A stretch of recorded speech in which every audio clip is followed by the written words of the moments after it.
온라인과 오프라인의 비중을 놓고 보면 마치 우리가 착시 현상에 빠지기 쉬운데 온라인이 커진 것처럼 보이지만 사실은 여전히 오프라인이 커요. 예를 들면 한국의 광고 시장, 마케팅 시장이죠. 이게 규모가 연간 한 12조 정도 되거든요. 2019년 기준으로. 그 12조 정도 되는 한국의 광고 시장에서 온라인이 차지하는 비중, 즉 웹에서 우리가 검색 광고를 보고 배너 광고를 보고 스마트폰 카카오에서 푸시 광고를 보고 이런 온라인 광고의 비중이 한 몇 퍼센트 정도 된다고 생각하세요? 12조 정도 되는 시장에서 온라인이 차지하는 비중은 한 5조? 그러니까 40% 약간 된다고 보시면 돼요. 그러니까 우리가 네이버 검색 광고 많이 보고 다음 배너 광고 많이 보니까 이미 벌써 광고 시장은 온라인 기업이 다 차지한 거 아니야? 한 60%, 70% 되는 거 아니야? 이런 착각에 빠지기 쉬운데 사실은 안 그렇다고요. 사실은 여전히 오프라인 광고 시장의 규모가 큽니다. 디지털 사이니징, 신문지 여전히 신문 광고 있고 잡지 광고 여전히 있고 버스 광고, 지하철 광고, TV 광고, 라디오 광고 여전히 있다고요. 그러다 보니 오프라인 광고 시장의 규모가 여전히 커요. 자, 오늘의 주제인 유통시장을 볼까요? 한국의 리테일 시장의 규모가 연간 한 500조 정도 된다고 추정하거든요. 그 500조 중에서 온라인을 통해서 얼마나 거래가 이루어진다고 생각하세요? 한마디로 말하면 여러분이 백화점 가고 시장 가고 편의점 가고 마트 가고 여기서 거래하는 비중과 쿠팡 가고 11번가 가고 마켓컬리 가고 지마켓 가고 옥션 가고 이거의 비중 한 어느 정도 된다고 생각하세요? 착시 현상에 빠지면 쿠팡과 11번가 지마켓이 한국 전체 리테일 시장이 한 60, 70% 된 것처럼 오해하기 쉬우나 실상은 안 그렇다고요. 30%가 안 된다고요. 실상은 여전히 백화점과 여전히 편의점과 여전히 오프라인의 시장을 더 많이 가고 거기서 거래가 훨씬 더 많이 이루어져요. 한 70% 정도 여기서 이루어진다고요. 그래서 온라인이 제 아무리 날고 기어도 여전히 오프라인이 건재하다는 이야기를 드리고 싶다는 말씀입니다. 근데 문제가 있죠. 두 가지가 문제가 있습니다. 첫 번째, 온라인은 파편화되어 있지 않아요. 집중돼 있어요. 오프라인은 파편화되어 있거든요. 그래서 비중은 클지 모르나 한 기업이 가져가는 규모가 꽤 크다는 거죠. 온라인이. 이게 첫 번째. 두 번째, 온라인은 계속 커지고 있어요. 오프라인은 정체고. 특히 올해 2020년도 코로나가 이걸 역전시킬 것 같아요. 즉 온라인이 30, 40%가 아니라 50%를 훌쩍 넘을 것 같아요. 광고도 훌쩍 넘고 특히 커머스는 이미 벌써 50%가 넘은 것 같아요. 왜? 아니 우리가 오프라인에서 비대면으로 나가질 못하고 사회적 거리두기 때문에 바깥 활동을 할 수가 없잖아요. 예전처럼 자유롭게. 그러다 보니 당연히 배달과 주문이 더 늘어났거든요. 그러면 올해는 50%를 훌쩍 넘을 것 같습니다. 그러면 정말 이제 오프라인 기업은 위기죠. 예전에는 그래도 건재했는데 아무리 온라인 일들이 날고 기어도 그래도 아직 우리가 60, 70% 차지하고 있어 그랬는데 이제는 그렇지 않다는 겁니다. 한마디로 말하면. 그래서 올해를 기점으로 역전될 것 같아요. 그러면 더더군다나 위기죠. 누가? 오프라인 기업들은. 왜? 온라인 기업의 규모가 계속 커지면 매출은 계속 늘어날 거거든요. 오프라인 기업이 계속 쪼그라들고. 그리고 O2O라고 하는 새로운 시장이 있죠. O2O는 온라인과 오프라인이 하이브리드된 시장입니다. 아까 제가 설명드렸던 것처럼 오프라인 매장에 와서 오프라인에서 물건을 사는 게 아니라 온라인에서 사는 거죠. 이거 엄밀히 말하면 온라인에서 사는 거지만 온라인과 오프라인이 하이브리드된 거거든요. 아까 제가 비콘 설명드리면서 오프라인 가게가 기술 기반으로 변신한다고 했죠. 그러면 오프라인 매장에서 실제 먹고 사지만 결제는 온라인으로 이루어지거든요. 이게 바로 O2O입니다. 그래서 사실은 O2O라고 하는 시장의 규모가 앞으로 큰 트렌드가 되면 사실 이 O2O 가운데 영역은 오프라인 거점을 가진 기업들이 강점이 있거든요. 왜? 오프라인 가게가 있으니까. 그러다 보니 오프라인의 거점을 가지고 있는 리테일 업체 입장에서는 이 O2O를 어떻게 공략할 것인가가 앞으로 가장 중요한 전략적인 숙제가 아닐까 싶어요. 그런 측면에서 올해 온라인 시장은 오프라인을 추월할 것이다. 그리고 그런 측면에서 가운데 영역, 온라인과 오프라인이 하이브리드된 O2O 영역 부분에 대한 전략적인 포인트를 특히 오프라인 기업이 어떻게 잘 가져가느냐에 따라서 시장은 건재할 수도 있고 아니면 완전히 뒤집어질 수도 있다는 거죠. 그런 측면에서 이커머스 시장을 바라봐야 된다는 겁니다. 그리고 두 번째 관점은 예전에는 물건을 한 군데서 샀다고요. 예전처럼 인터넷 쇼핑이 없던 때는 내가 자주 가는 매장이 정해져 있거든요. 집 주변에 있는 마트, 집 주변에 있는 슈퍼마켓 정해져 있거든요. 그래서 이거를 싱글 채널이라고 합니다. 한 군데만 갔거든요. 근데 웹이 등장하면서 이제는 다양한 채널로 갑니다. 이걸 멀티 채널이라고 하죠. 여기도 가고 저기도 가고 온라인 11번 가서 샀다가 이마트 가서 샀다가 마켓컬리도 갔다가 가끔은 시장도 갔다가 가끔은 백화점도 갔다가 여기저기 가죠. 이게 바로 멀티 채널. 세 번째로는 옴니 채널. 옴니 채널은 여기저기 가긴 하는데 이제는 여기저기 간 그 채널이 서로 통합이 된다는 겁니다. 예를 들어서 제가 쿠팡을 가고 11번가를 가고 이마트를 가고 마켓컬리를 가면 이 네 군데 회사는 저를 다 따로따로 인식을 하지 같은 고객이라고 인식하지 않거든요. 왜냐하면 다 로그인을 다르게 하니까. 근데 앞으로 중요한 트렌드는 옴니 채널. 마치 아까 도미노 피자처럼. 도미노 피자는 여기저기 어떤 곳에서나 다 주문할 수 있거든요. TV에서도, 구글 홈에서도 음성으로, 전화로도, 문자로도, 웹에서도, 앱에서도 다 그렇게 주문할 수 있거든요. 도미노 피자는 옴니 채널 전략이죠. 한 고객이 어떤 채널을 통해서 주문했는지를 다 알 수가 있어요. 다 로그인을 기본적으로 도미노 피자에 해야 되거든요. 그러다 보니 도미노 피자가 중심에 있고 사람이 중심에 있고 도미노 피자는 수많은 채널에서 이 사람을 감싼 거죠. 그것처럼 앞으로 이커머스 영역에서 중요한 건 온라인이 됐든 오프라인이 됐든 상관없이 이 고객을 하나의 로그인 체계로 관리하는 것. 그래서 어떤 채널에서든 이 고객이 누구인지를 알고 이 고객이 어떤 채널에서 무엇을 샀는지를 데이터로 잘 수집을 해야 이 고객에게 일관된 형태의 마케팅을 할 수 있고 일관된 이커머스 서비스를 제공할 수가 있다는 거죠. 이게 최근 들어서 주목받는 트렌드고 더 앞으로 주목받을 트렌드는 D2C 트렌드입니다. 다이렉트 컨슈머, 즉 컨슈머가 유통업체를 통해서 물건을 사는 게 아니라 제조업체가 만든 다이렉트 컨슈머 유통 채널을 통해서 물건을 사는 거죠. 대표적인 게 이제 잠시 후에 설명드릴 나이키 같은 경우예요. 한마디로 말하면 제조업체가 내 물건을 아마존에도 주고 월마트에도 주고 여기저기 줘서 이 물건이 여기저기서 팔리는 게 아니라 반드시 이 물건을 사려면 이 물건을 제조한 회사가 만든 채널에서만 사는 거죠. 그래서 제조업체가 독자적인 유통 채널을 갖는 게 다이렉트 컨슈머입니다. 이게 앞으로 중요한 제조업체의 유통 전략이 될 거예요. 나이키가 그러고 있거든요. 나이키는 아마존에 신발을 안 줘요. 나이키 물건을 사려면 오로지 나이키 온라인 쇼핑몰에 가야만 살 수가 있습니다. 나이키는 왜 이러고 있을까요? 나이키가 이럴 수밖에 없는 이유는 자신들의 물건을 여기저기 주다 보니까 첫 번째, 수수료 문제도 있고 팔리면 팔린 만큼 유통업체에 수수료를 줘야 되잖아요. 두 번째, 고객에 대한 명확한 데이터를 확보하기가 어려워요. 유통업체는 갖고 있지만 나이키는 갖고 있지 않거든요. 그러다 보니 나이키는 독자적인 쇼핑몰을 만들어서 아예 아마존이나 다른 채널에는 물건을 아예 안 주고 우리 쇼핑몰에서만 물건을 구매하게끔 해서 그럼 물론 전체 판매량은 줄어들 수밖에 없죠.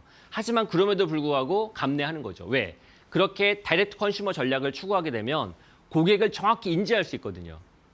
고객이 나이키 상품을 구매하려고 하면 나이키 쇼핑몰만 와야 되기 때문에 나이키에 반드시 로그인해야 되고 나이키에서 물건을 구매를 하기 위해서 나이키 쇼핑몰에서 로그인해서 물건을 구매하다 보면 나이키 입장에서는 이 고객에 대한 모든 정보를 수집할 수가 있죠. 나이키 고객은 다른 채널이 아닌 나이키 고객에서만 물건을 구매하도록 함으로써 이 고객에 대한 정보가 꾸준하게 축적되겠죠. 비록 다른 유통 채널을 통해서 판매하는 것보다 판매량은 줄어들 수 있긴 하나. 그러면 어떤 이점이 있느냐? 향후 나이키는 이렇게 고객에 대한 수많은 고객의 물건을 구매한 패턴이나 물건을 구매한 주기나 선호하는 상품이나 이런 것들을 파악함으로 인해서 상품 기획에도 활용하고 수요 예측에도 활용하고 재고 관리에도 활용하고 마케팅에도 활용할 수가 있다는 거죠. 그러면 차라리 유통업체에 끌려다니는 것보다 독자적인 유통 채널을 만들어서 관리하는 게 더 나을 수 있기 때문에 아예 과감한 결단을 한 겁니다. 단, 이런 과감한 결단을 해서 실제 앞서 제가 설명드렸던 그런 목적 달성을 하기 위해서는 기술적 투자가 필요해요. 그러다 보니까 나이키가 조디악이나 실렉트와 같은 그런 AI와 빅데이터 분석 업체를 인수한 이유도 바로 그런 이유 때문이죠. 그런 데이터 기술과 AI 기술이 있어야지만이 고객에 대한 분석이 가능하고 수요 예측이 가능하고 상품에 대한 정교한 분석을 하기 위한 데이터 분석이 가능하거든요. 그런 측면에서 나이키를 봐야 된다는 거죠.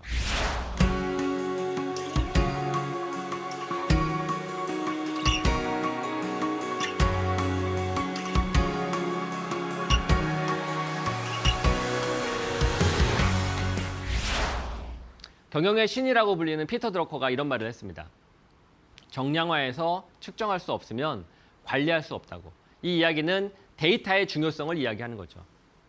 예전보다 훨씬 더 데이터의 수집이 쉬워졌어요. 왜? IT 기술 덕분에. 특히나 온라인뿐만 아니라 오프라인에서도. 그러다 보니 향후 유통업체는 특히 더 나가서 제조업체도 고객에 대한 데이터를 어떻게든 수집을 하고 이걸 잘 분석을 해서 상품을 제조 기획하고 혹은 상품을 세일즈 마케팅하고 혹은 재고 관리하고 수요 예측하는데 활용할 수 있어야 지속적인 성장이 가능하다는 거죠. 그걸 하지 못하면 그걸 가지고 있는 플랫폼 사업자에게 끌려다닐 수밖에 없거든요. 그런 측면에서 향후 이커머스, 아니 리테일 시장의 전반적인 트렌드는 데이터가 중요한 키맨으로 작용할 겁니다. 그래서 사실은 디지털 트랜스포메이션의 DT가 디지털 트랜스포메이션이 아니라 데이터 트랜스포메이션이 돼야 되죠. 유통업에 있어서의 DT는 사실 유통업의 데이터 트랜스포메이션이라고 해도 과언이 아닙니다. 사실 쇼핑의 본질은 물건이 좋아야 되고요. 그걸 기본 베이스로 해서 소비자 입장에서는 다른 데보다 싸고 그리고 물건을 찾고 쇼핑하기에 편하고 그리고 물건을 빨리 받아볼 수 있으면 되거든요. 그게 바로 쇼핑의 본질이라고요. 그런 측면에서 싼 거는 결국 가격이 해결할 것이고 그리고 편하게 찾아볼 수 있는 건 탐색, 가격 비교부터 해서 검색이 해결할 것이고 그다음에 빠른 건 결국 배송부터 시작해서 결제 일일까지 여러 가지 상황들이 싸고 빠르고 편하고를 결정하는 주된 요인입니다. 이 세 가지의 요인은 결국 기술이 백그라운드로 지원되어야지만이 궁극적으로 달성이 가능하거든요. 그런 측면에서 데이터라고 하는 게 중요한 것이고 그런 측면에서 디지털 기술이 더욱더 향후 유통업체가 디지털 트랜스포메이션하고 데이터 트랜스포메이션 하는 과정에서 중요한 키포인트가 될 거라는 겁니다. 자, 그래서 유통업의 가장 중요한 본질을 정리하자면 결국은 고객 접점입니다. 다이렉트 컨슈머도 그렇고요. 앞서 설명드렸던 옴니 채널도 마찬가지고 결국은 고객 접점을 확보를 해서 그 고객 접점을 기반으로 어떻게 하면 고객에 대한 데이터를 잘 수집할지가 중요하다는 거죠. 기존의 신문사가 어찌 보면 포탈, 네이버, 그리고 다음, 그리고 최근에는 페이스북과 같은 인터넷 서비스 회사의 미디어 주도권을 잃어버린 이유는 고객 접점을 잃었기 때문이거든요. 예전만 해도 매일 아침마다 신문지가 우리 집 앞에 배달되었었죠. 고객 접점이 있었어요. 신문지를 통해서. 근데 지금은 신문지를 통해서 뉴스를 보는 게 아니라 포탈을 통해서 뉴스를 보고 페이스북을 통해서 뉴스를 보고 카카오톡을 통해서 뉴스를 보거든요. 고객 접점을 잃어버리게 되면 미디어 주도권을 사라지게 되죠. 마찬가지로 유통도 마찬가지라고요. 유통의 가장 중요한 축 중에 하나는 데이터라고 아까 말씀드렸습니다. 근데 그 데이터를 수집하기 위해서 꼭 필요한 게 고객 접점이에요. 정리를 하면 고객 접점이 있어야 데이터를 확보할 수가 있고 데이터가 있어야 디지털 기술 기반으로 AI를 고도화하면서 수요 예측도 하고 혹은 앞서 설명드렸던 것처럼 더 싸고 더 편리하고 빠른 형태의 쇼핑 서비스를 제공할 수가 있다는 거죠. 그런 측면에서 고객 접점이 중요하다는 겁니다. 고객 접점을 어떻게 확보하느냐에 따라서 향후 유통업의 본질이 달라질 수가 있다는 거죠.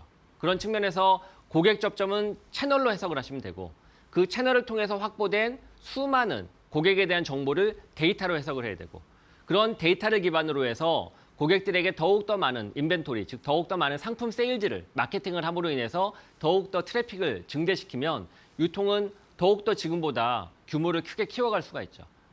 그런 측면에서 커머스 트렌드는 크게 변화하고 있다. 첫 번째, O2O 트렌드로 변화하고 있다. 그래서 온라인의 비중이 앞으로 오프라인보다 더욱더 커질 것이다. 두 번째, 옴니 채널 트렌드로 바뀌고 있고 더 나아가선 D2C 전략으로 바뀌고 있다. 세 번째, DT가 디지털이 아니라 데이터 트랜스포메이션으로 데이터가 중요하게 바뀌어가고 있다. 그리고 이런 세 가지의 변화 속에서 기업이 반드시 확보해야 되는 게 바로 고객 접점이고 그렇게 확보된 접점을 기반으로 데이터를 잘 수집을 해서 분석하고 인벤토리를 확장하는 그런 전략으로 커머스 시장에 대응하는 게 중요한 관점이 되고 있다. 이렇게 이해하시면 될 것 같습니다. 위대한 생각에 오신 것을 환영합니다. 오늘은 절대강자 로마 군단의 비밀에 대해서 강의하고자 합니다. 로마가 위대한 것은 단지 그뿐만 아닙니다. 콜로세움과 같은 위대한 건축물을 남겼습니다. 로마인이 사용했던 법률 체계는 지금도 근대 법률의 토대가 되고 있습니다. 로마 역사를 간단히 살펴보죠. 로마는 크게 세 가지 시대가 존재합니다. 왕정, 공화정, 제정입니다. 로마 공화국이 탄생한 시기만 하더라도 로마는 티베리아 강 하류에 있는 아주 작은 도시국가에 불과했습니다. 이탈리아 반도 전부를 통합해냄으로써 아주 광대하고 강력한 국가로 거듭나게 되는 거죠. 마니프라고 불리는 중개들은 두 개의 백인대 켄투리아로 구성되어 있습니다. 각 켄투리아는 60명씩 되어 있고 이 두 개의 켄투리아니까 120명 정도의 중대 규모의 단위가 되는 거죠. 칸나의 전투는 로마군이 중심을 치고 들어가면서 카르타곤이 후퇴하면서 거대한 포위망을 쌓는 것입니다. 사실 이 전투에서 로마군이 패배한 것은 측면에 있던 기병들이 카르타고 기병에서 경멸되면서 소위 기병에서 포위망이 만들어지는 것입니다. 사실 이 전투에서도 로마의 중장 보병은 한치도 밀리지 않고 적을 밀어붙이면서 오히려 강하게 힘을 밀어붙였다는 걸 알 수 있습니다. 이 그림에서 보여주는 것은 삼리온과의 3차 전쟁에서 가운데에 있는 집정관이 전선에 뛰어들었다가 죽는 장면을 그리고 있습니다. 명예와 헌신을 중시하는 시민의 기쁨, 외부로부터의 개방성과 통합을 추구하는 마음가짐, 주어진 사항에 실용적이고 합리적으로 대처할 수 있는 그런 태도, 이러한 부분들이 상호작용하면서 로마의 팽창을 만들어냈습니다. 로마를 대제국으로 이끌어간 거죠. 바로 이 중심에 로마 군단이 있습니다.